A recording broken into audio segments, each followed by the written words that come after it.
आपण आत्तापर्यंत वेगवेगळ्या रिलॅक्सेशन टेक्निक्सबद्दल बोललो आहे. रिलॅक्सेशन टेक्निक्सची एक वेगळी सीरीज आपण सुरू केली होती आणि एक प्लेलिस्ट आहे, त्याच्यामध्ये वेगवेगळे रिलॅक्सेशन टेक्निक्स आपण बोललेलो आहोत, की जे रिलॅक्सेशन टेक्निक्स म्हणजे काय, की जे आपल्याला मन शांत करण्यासाठी मदत करतात.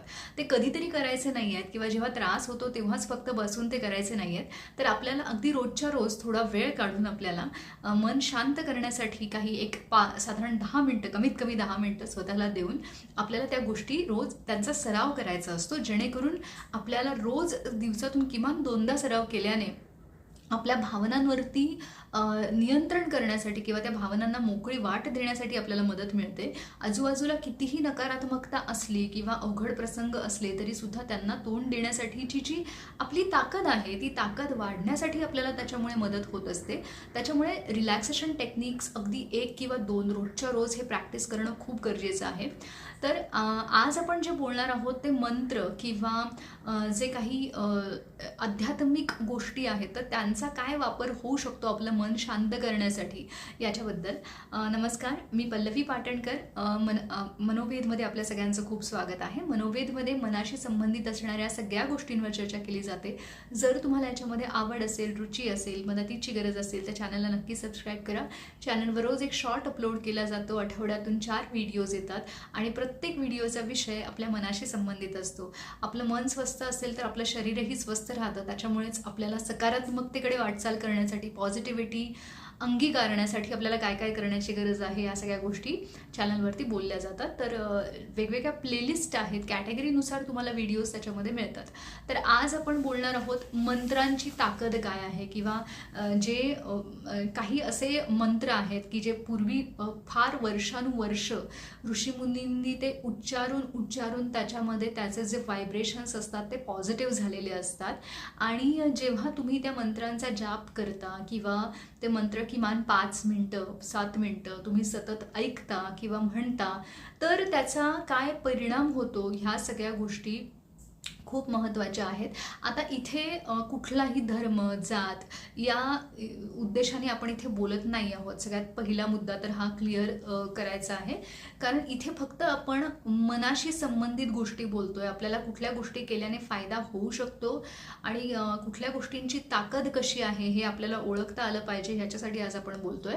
की आपल्या पूर्वीपासूनच म्हणजे आपल्या संस्कृतीमध्ये, भारतीय संस्कृतीमध्ये कुठलाही धर्म असो किंवा काय असो, अध्यात्म तिथे आहे. आणि जे काही भक्ती केली जाते किंवा ज्या ज्या काही गोष्टी अध्यात्मामध्ये केल्या जातात ज्याच्यामध्ये मंत्रांचा समावेश असतो, वेगवेगळे मंत्र असतात, तर प्रत्येक मंत्राची वेगळी ताकद असते आणि त्या ताकदीनुसार आपल्याला त्याचा फायदा करून घेता येतो. म्हणजे आपण फक्त त्याचा जप करणं किंवा ते म्हणणं, जसं एक थोड्या वेळासाठी म्हणणं हे खूप महत्त्वाचं असतं. आणि त्याचा फायदा काय होतो सगळ्यात महत्त्वाचं तर मी म्हटलं तसं त्याचे जे पॉझिटिव्ह व्हायब्रेशन्स ऑलरेडी तयार झालेले असतात, कारण ते वर्षानुवर्ष त्याचा जाप करून करून त्या शब्दांची जी शक्ती आहे ना ती वाढलेली असते. त्यामुळे जेव्हा आपण कुठलेही देवाचं नाव घेतो किंवा आध्यात्मिक काही गोष्टी बोलतो तेव्हा आपल्या मनाला ना आपसूक शांत वाटतं, कारण वर्षानुवर्ष लोकांनी खूप पॉझिटिव्हिटीने त्याचा विचार करून करून त्या गोष्टींची ताकद वाढवलेली असते. तर तेव्हा कुठलाही मंत्र जो तुम्हाला आवडतोय किंवा तुम्हाला जवळचा वाटतोय ऐकल्यानंतर, तर असे मंत्र तुम्ही त्याचा वापर करू शकता तुमच्या रोजच्या आयुष्यामध्ये.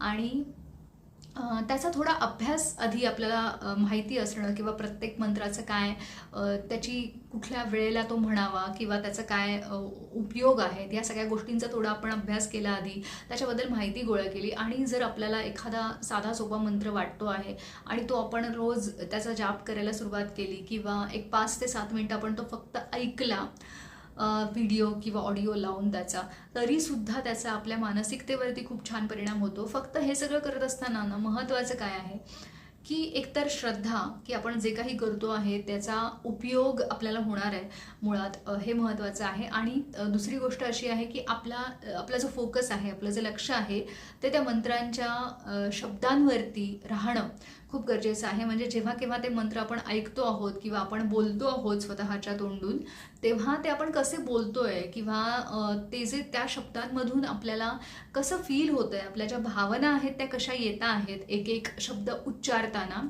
त्याच्यावरती आपलं लक्ष असलं पाहिजे. आणि ती जी पॉझिटिव्हिटी मिळते त्यावेळेला जेव्हा तुम्ही सकाळच्या वेळेला किंवा संध्याकाळच्या वेळेला जेव्हा केव्हा म्हणता आहात, आणि तर ते म्हणत असताना जर तुम्ही 100% लक्ष त्या शब्दांवरती दिलत किंवा ते उच्चारत असताना त्याचे जे व्हायब्रेशन्स असतात, त्याची जी एनर्जी लेवल असते त्याच्यावरती जर लक्ष दिलत, तर त्याच्यामुळे मिळणारी जी ऊर्जा आहे, पॉझिटिव्ह ऊर्जा, तुम्हाला सकारात्मक ऊर्जा, त्याच्यावरती सुद्धा आपल्याला लक्ष द्यायचं आणि ती फील करायची आहे. म्हणजे त्याचा अनुभव घ्यायचा आहे पुरेपूर मनापासून. हे जेव्हा आपण करतो ना, तेव्हा आपल्याला त्याचा खरा फायदा मिळायला लागतो. केवळ आपल्याला नुसता जाप करायचा आहे आणि नुसता 108 वेळा म्हणायचं आहे किंवा 2-2 तास म्हणत बसायचं आहे, असं अजिबातच नाही करायचं आहे. आपल्याला भले मोजका वेळ आपण म्हटला तरी चालेल किंवा त्याचं ठराविक काउंटिंग नसतील करता येत तरी हरकत नाही आहे. पण माझं म्हणणं इतकंच आहे की जसं आत्ता आपण बोललो की फोकस महत्त्वाचा आहे शब्दांवरती, त्याच्या व्हायब्रेशन्सवरती आणि तुमच्या फिलिंग्सवरती.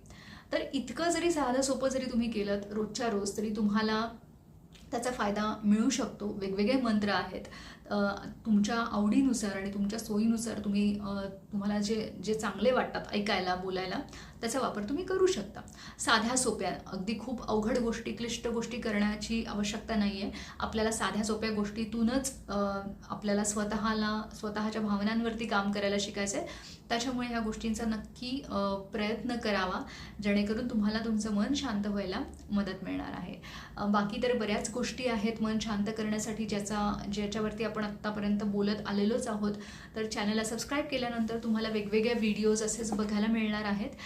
त्यामुळे ते नक्की करा आणि व्हिडिओ जास्तीत जास्त लोकांपर्यंत शेअर करत राहा, जेणेकरून लोकांना त्याची मदत मिळेल. धन्यवाद.